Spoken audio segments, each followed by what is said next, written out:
You can relate to these twins. You come home from a long day at school and are hungry for an afternoon snack. But I'll bet you didn't know that everything they're eating is genetically modified and unnatural. Scientists genetically modify organisms by taking a desired piece of DNA, or trait, from one organism and inserting it into another organism. It can alter nutrient value, size of crop, reduce growing time, make plants resistant to pests, diseases, environmental conditions, and weed killers. It's not uncommon that they're eating GMOs, genetically modified organisms. 80% of American produce is genetically modified. Though the intention for GMOs was good, they've caused more problems than they've solved. GMOs are negatively affecting plants, animals, people, and the environment. This is happening because the U.S. Food and Drug Administration, FDA, does not require a single safety study, does not mandate labeling of GMOs, and allows companies to put their genetically modified foods on the market without even notifying the FDA.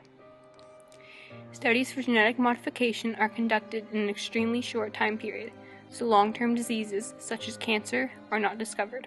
However, the few studies conducted on animals show organ damage, gastrointestinal and immune system problems, faster aging, and infertility with GMO consumption. Seeds from the genetically modified crops carry up to a kilometer, and with the original crops nearby, they can cause the original crops to breed with the genetically modified crops in the original species to die off. Recognize this? You probably all have Roundup in your garage, ready to kill weeds popping up in your front yard.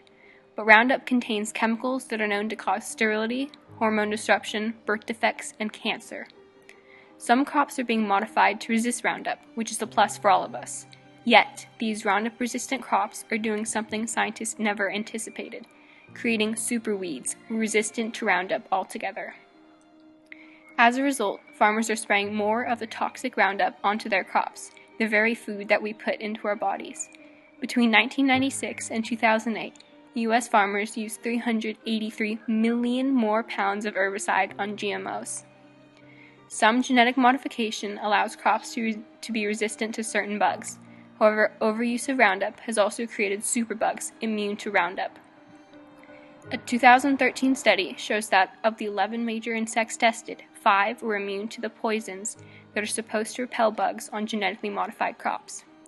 Every year, farmers use more toxic chemicals, which are also hurting birds, insects, amphibians, marine ecosystems, and organisms in soil, and polluting the water we drink. An ecologist from Notre Dame University found streams in the Midwest containing byproducts from genetically modified corn crops 6 months after their production. After GMOs were introduced, the percentage of Americans with 3 or more chronic illnesses increased from 7 to 13%. From 1997 to 2007, the reported number of children with food allergies jumped 18%.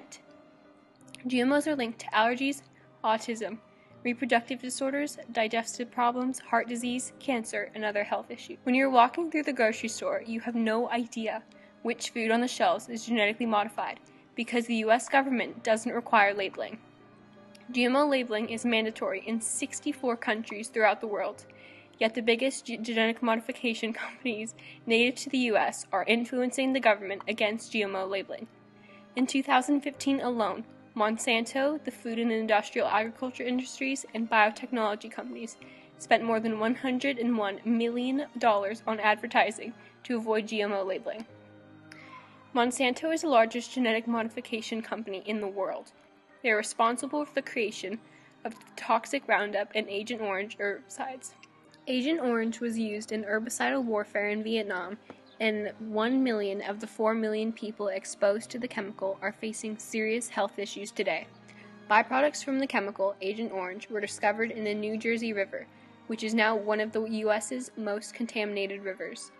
Monsanto had factories in Anniston, Alabama. Those factories spread pollution throughout the city, into the water and in people's homes, forcing them to relocate. Over time, the FDA has continued to perform less studies on food. In 1972, 50,000 tests for food safety were conducted, while by 2006, only 9,164 tests were conducted. Just last year, prominent genetic modification companies used their agents in the government to pass a law prohibiting GMO labeling.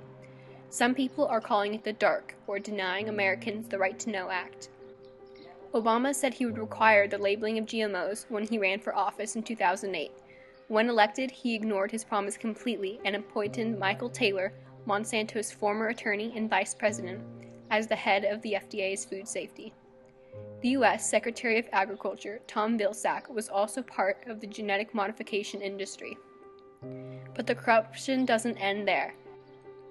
Farmers throughout the U.S. are growing GMOs because, while they hurt us and the environment, farmers are making money off the GMOs and are ignorant.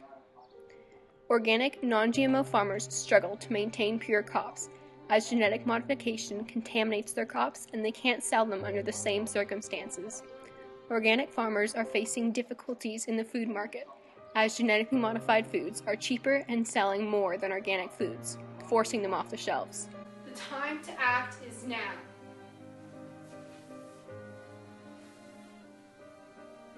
Do you really want genetic modification taking over your entire pantry? It is said that the effects of genetic modification can outlast global warming and nuclear waste. Though we may not have mandatory GMO labeling anytime soon, you can support organic farmers by purchasing their foods. Avoid stores that sell GMOs and buy foods with non-GMO labels whenever you can.